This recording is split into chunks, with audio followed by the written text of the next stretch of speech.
We back, another day, another work day.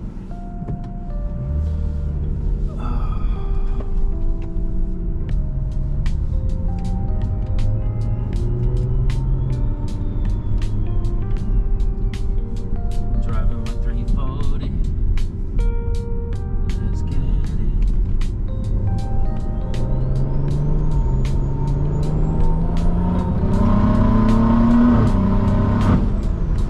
Ooh, I love my 340. I love my 340. Oh man, it's good to be alive on a Saturday.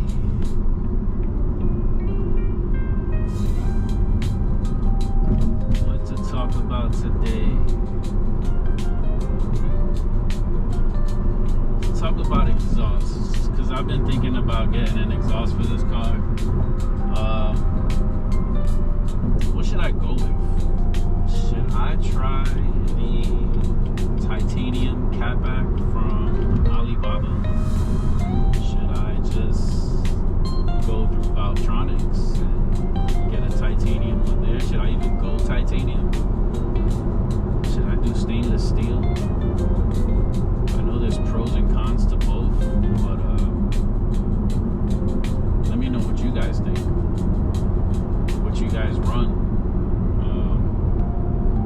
Let me hear about your setups, how your experiences have been with the exhausts on the car.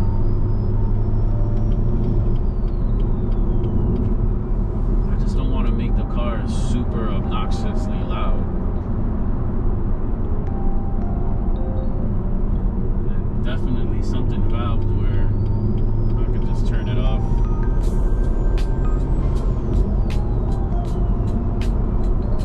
And just have it, drive like a nice little normal stock car.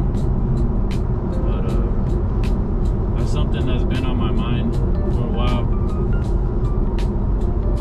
And I know if you buy them here in the US, titaniums can run you anywhere from like 25 to 3,500 bucks, depending on who you go with. And I've checked on Alibaba actually a few times, and I got a decent price from one distributor, and I won't say names, but it's the same exact, exhaust. And they wanted $1,500, almost $1,600 with shipping and everything.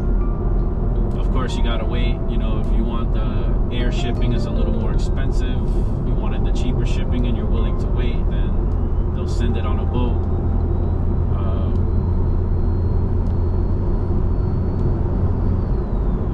But let me know what you guys think. If I should go get an exhaust and slap it on here. If I should stay stock. The stock one's doing just fine. No issues. No restrictions. It's just a noise thing for me. And I guess having an exhaust adds, a few little baby horses to the car, so that's something that I've been kind of thinking about.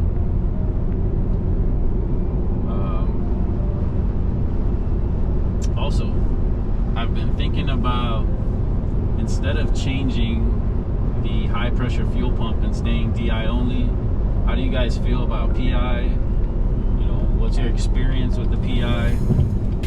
Have you had any issues? Do you have to change the O-rings on the injectors every so often because they go bad and they might leak in the, on the manifold or outside? Give me your feedback. I want to hear from you guys and see how it's been going for you. I know I spoke to Pure 300. Shout out to Pure, or Pure 340. I'm sorry. We talked a lot, and he said he had it on his Dynamic AutoWorks turbo, and it ran super clean, no issues. But then I also hear from other people that they are problematic. They're a little more maintenance prone.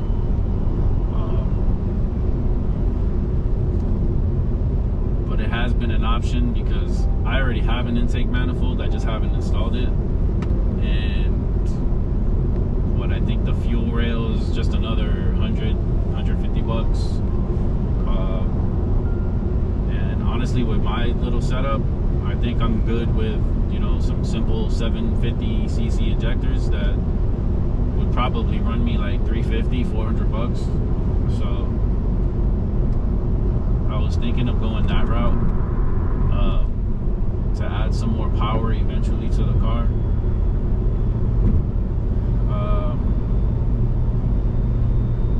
I think for now I want to keep the car the way it is, and maybe sometime in the near future I will think I want to go with that Applied Solutions transmission kit. I've seen the spool one. The spool one is nice.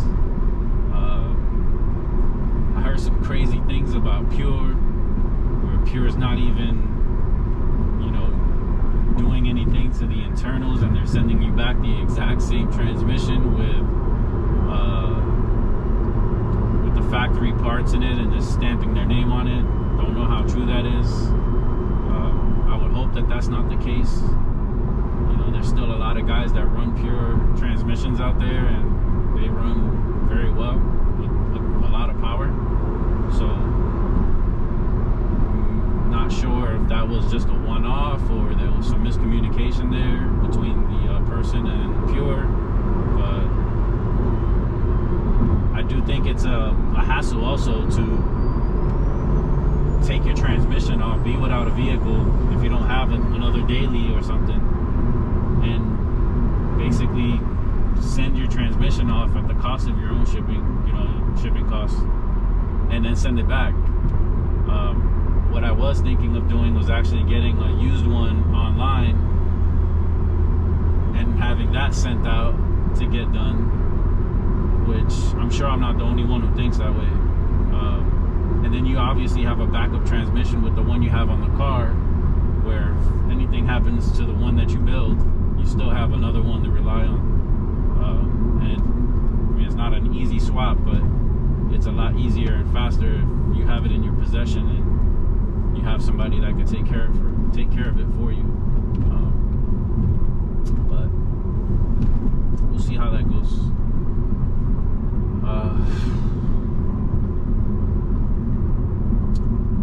But yeah, let me know what you guys think and what setup you guys are running and how it's been for you.